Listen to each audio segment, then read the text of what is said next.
ബ്രഹ്മഗിരി മലനിരകളുടെ താഴ്വരയിലുള്ള മനോഹരമായൊരു ഗ്രാമം. ആ ഗ്രാമത്തിന് കുറുകെ ഒഴുകുന്ന കാളിന്തി നദി. ആ നദിയുടെ ചുറ്റും പരന്നു കിടക്കുന്ന നെൽപ്പാടങ്ങളും കൊടും കാടും കാട്ടുമൃഗങ്ങളും കുറേ നല്ല മനുഷ്യരും.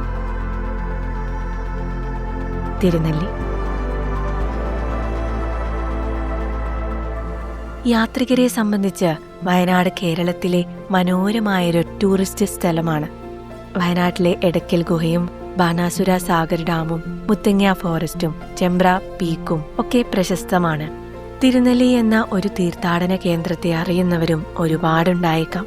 എന്നാൽ അതിനപ്പുറം തിരുനെല്ലി ഒരു മനോഹരമായ ഗ്രാമമാണെന്ന് പലർക്കും അറിയില്ല. തോൽപ്പെട്ടി വൈൽഡ് ലൈഫ് സാങ്ച്വറിയിലൂടെ കാടിന്റെ ഭംഗിയൊക്കെ ആസ്വദിച്ച് കുറച്ചു ദൂരം സഞ്ചരിച്ച് വേണം ഈ ഗ്രാമത്തിലെത്താൻ. പോകുന്ന വഴികളൊക്കെ കാണാൻ മനോഹരമാണ്. സൂര്യോദയ സമയത്ത് കാട് കാണാൻ പ്രത്യേക ഭംഗിയാണ്. ഓറഞ്ച് കളറിലുള്ള സൂര്യകിരണങ്ങൾ മരങ്ങളിൽ പതിക്കുന്നത് കാണാൻ എന്ത് ഭംഗിയാണ്.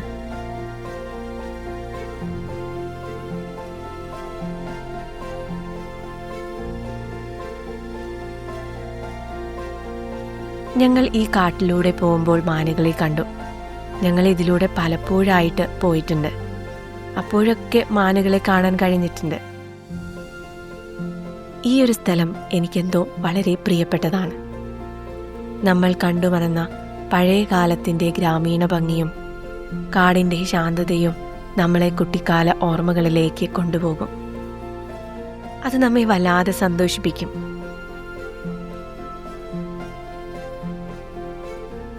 കുറച്ച് കഴിഞ്ഞപ്പോൾ ഉണ്ണിയപ്പത്തിന് പ്രശസ്തമായ ഒരു ചായക്കട കണ്ടു.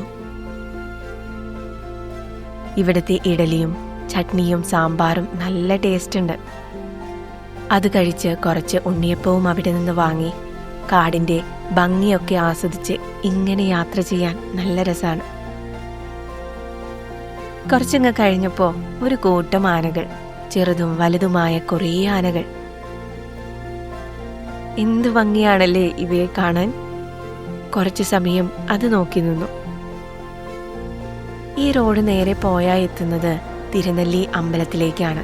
പിതൃബലി കർമ്മങ്ങൾക്ക് പ്രശസ്തമാണ് ഈ ക്ഷേത്രം. പക്ഷേ ഈ യാത്ര അവിടേക്കല്ല, തിരുനെല്ലിയിലുള്ള നെട്ടറ എന്ന ഒരു കൊച്ചു ഗ്രാമത്തിലേക്കാണ്.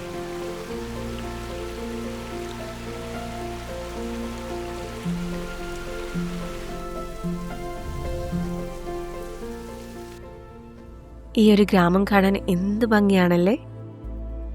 പണ്ട് എൻ്റെ അമ്മയുടെ വീട്ടിൽ പോകുമ്പോൾ പാടവരമ്പത്തിലൂടെ പോയി പാടത്തുള്ള കുളത്തിലും തോട്ടിലുമൊക്കെ ഞാൻ കുളിച്ചിട്ടുണ്ട്.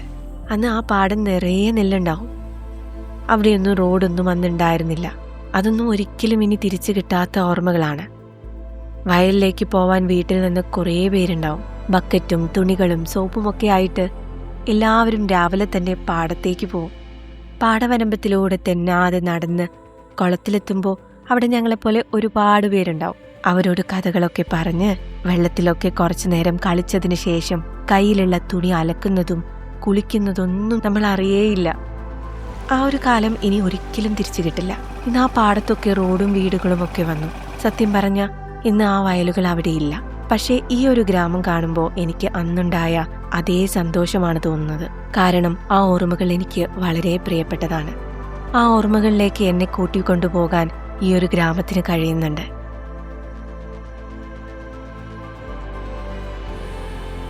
ഈ ഗ്രാമത്തിന് ചുറ്റും മനോഹരമായ ബ്രഹ്മഗിരി മലനിരകളാണ്.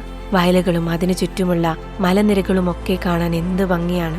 പാലക്കാടുള്ള കൊല്ലങ്കോട് ഗ്രാമത്തെക്കുറിച്ച് ഞാൻ കുറേ കേട്ടിട്ടുണ്ട്. പക്ഷേ ഈ ഒരു ഗ്രാമത്തെക്കുറിച്ച് അങ്ങനെ ആരും പറഞ്ഞതായിട്ട് കേട്ടിട്ടില്ല. കൊല്ലങ്കോട് പോലെയാണോ ഈ ഗ്രാമം എന്ന് ചോദിച്ചാൽ എനിക്കറിയില്ല. കാരണം ഞാൻ നേരിട്ട് കൊല്ലങ്കോട് കണ്ടിട്ടില്ല. പക്ഷേ ഈ ഒരു ഗ്രാമം വളരെ മനോഹരമാണ്. ഞങ്ങൾ ഇവിടെ എത്തിയപ്പോൾ പെട്ടെന്ന് നല്ല മഴ. കാളിന്തി നദിയിൽ മഴ പെയ്യുന്നത് കാണാൻ എന്ത് ഭംഗിയാണ്. നദിയുടെ ഭാവം ആകെ മാറിയതുപോലെ.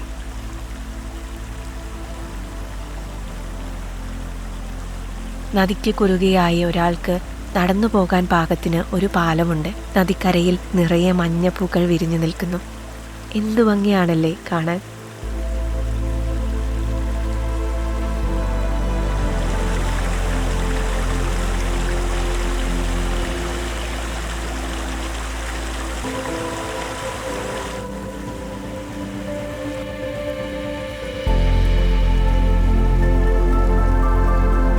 അങ്ങനെ പോയിക്കൊണ്ടിരിക്കുമ്പോൾ വഴിയിൽ ഒരു ചെറിയ വീട് കണ്ടു. പിന്നിലായിട്ട് വിശാലമായ മലനിരകളും ശാന്തമായി ഒഴുകുന്ന കാളിന്തി നദിയും. എന്ത് മനോഹരമായ കാഴ്ചയാണിത്! പണ്ട് നമ്മുടെ സങ്കല്പങ്ങളിലുണ്ടായിരുന്ന ഒരു ചിത്രം പോലെ മനോഹരം. ഇതൊരു ഉപേക്ഷിക്കപ്പെട്ട വീടാണെന്ന് തോന്നുന്നു. ആ കെട്ടിടത്തേക്ക് ഒരു കൂട്ടം ആടുകളുമായി ആടുമേയ്ക്കുന്ന ആൾ കടന്നു വരുന്നു. എത്ര മനോഹരമാണല്ലേ ഈ ഒരു കാഴ്ച!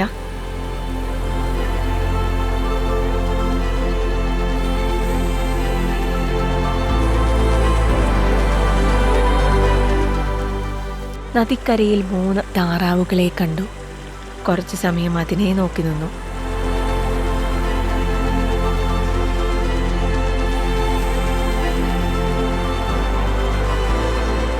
അവ ഞങ്ങളെ കണ്ടിട്ടാണെന്ന് തോന്നുന്നു നദിയിലേക്കിറങ്ങി നീന്തി അങ്ങ് ദൂരേക്ക് പോയി.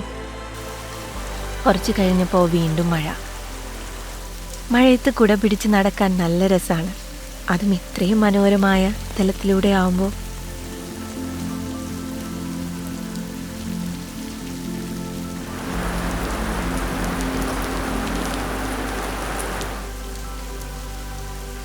ഇവിടെ കുറേ ആടുകളെ മേയ്ക്കുന്ന ആളുകളുണ്ട്. ആ കാഴ്ചകളൊക്കെ കണ്ട് ഞങ്ങൾ യാത്ര തുടർന്നു.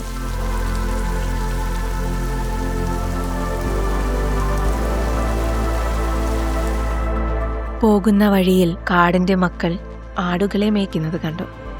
അവർ മറ്റേതോ ഭാഷയാണ് സംസാരിക്കുന്നത്. അവരുടെ ഗോത്രഭാഷയാണെന്ന് തോന്നുന്നു. മലയാളവും സംസാരിക്കാൻ അവർക്കറിയാം. കുറച്ചു സമയം അവരുടെ കൂടെ ചെലവഴിച്ചു.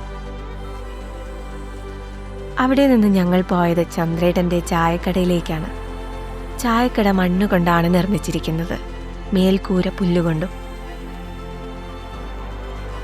ചായക്കടയിലെ ഉള്ളിലിരിക്കാനായി ബെഞ്ചുകളാണുള്ളത്. ആ ബെഞ്ചിൽ ഒരു റേഡിയോയും. ഇവർ അടുപ്പിലാണ് വെള്ളവും പാലുമൊക്കെ തിളപ്പിക്കുന്നത്. പണ്ട് നസീർ സിനിമകളിലൊക്കെ കണ്ടിട്ടുള്ള ചായക്കട പോലെയുണ്ട്. ഇവിടെ കുറച്ചു പേർ ചായ കുടിച്ചുകൊണ്ടിരിക്കുന്നുണ്ട്. കാലങ്ങളും സാങ്കേതികതയും മാറിയിട്ടും ഒരു കോട്ടവും തട്ടാതെ നിലനിൽക്കുന്ന ഈ ചായക്കട കണ്ടപ്പോൾ സന്തോഷം തോന്നി. കാരണം ഇവയൊക്കെ ഇന്നും നിലനിൽക്കുന്ന പഴമയുടെ പ്രതീകങ്ങളാണ്. അവ നമ്മളെ സന്തോഷിപ്പിക്കും. ഇവിടെ നിന്ന് ഞങ്ങൾ ചായയും അപ്പവും മേടിച്ചു. ഭയങ്കര രുചിയുണ്ടെന്നൊന്നും ഞാൻ പറയുന്നില്ല. പക്ഷേ ഈ ചായക്കടയുടെ അനുഭവം ഇവിടെ വരുന്ന ഓരോരുത്തരെയും സന്തോഷിപ്പിക്കും. അങ്ങനെ ഞങ്ങൾ അവിടെ നിന്ന് തിരിച്ചു. ഈ ഒരു യാത്ര എന്നെ വളരെയധികം സന്തോഷിപ്പിച്ചു. കാടും കാട്ടുമൃഗങ്ങളും മലകളും വയലുകളുമുള്ള ഈ താഴ്വര എന്നെ എൻ്റെ കുട്ടിക്കാല ഓർമ്മകളിലേക്ക് കൊണ്ടുപോയി. യാത്രകൾ പലപ്പോഴും അങ്ങനെയാണ്. ഓരോ യാത്രകൾക്കും നമ്മെ സന്തോഷിപ്പിക്കാൻ പല മുഖങ്ങളുണ്ടാവും. ചില യാത്രകൾ പുതിയ അനുഭവങ്ങൾ സമ്മാനിക്കുന്നു. എന്നാൽ മറ്റു ചിലത് വായിച്ചു മറന്ന കഥകളെയും ചരിത്രത്തെയും ഓർമ്മിപ്പിക്കുന്നു. വേറെ ചിലതാകട്ടെ ഇതുപോലെ നമുക്ക് പ്രിയപ്പെട്ട നമ്മുടെ ഏതെങ്കിലും അനുഭവങ്ങളെ ഓർമ്മപ്പെടുത്തുന്നു. തിരുനെല്ലി എനിക്ക് ഒരിക്കലും തിരിച്ചു കിട്ടാത്ത എൻ്റെ കുട്ടിക്കാലം ഓർമ്മപ്പെടുത്തുന്ന ഒരു യാത്രാനുഭവമാണ് സമ്മാനിച്ചത്. ഇവിടെ നിന്ന് കിട്ടിയ ഓരോ അനുഭവങ്ങളും എൻ്റെ മനസ്സിനെ ഉന്മാദത്തിലാഴ്ത്തി. അതുകൊണ്ട് തന്നെ ഈ ഒരു ഗ്രാമം എനിക്ക് വളരെ പ്രിയപ്പെട്ടതാണ്.